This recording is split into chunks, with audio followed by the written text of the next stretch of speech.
we've always lived in Raheny. It's our third house in Raheny. Closer to the coast each time kind of thing. So we're right on the coast now. We can't get any closer. Unless we buy a boat.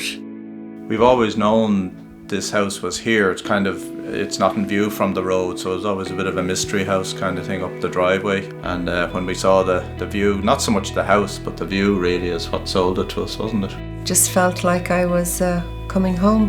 When we lived here for a few months, Deirdre had the eureka moment. Why don't we turn it around? Well, that was after I was caught in my underwear in my bedroom by the postman.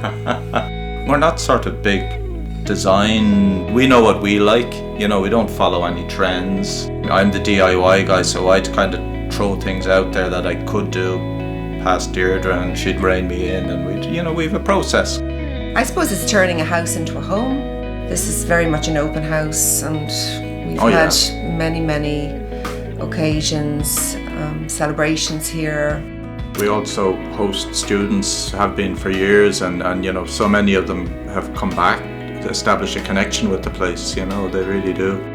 This house makes people feel better. It's kind of nearly a Zen thing, nearly a meditation to go and start making something.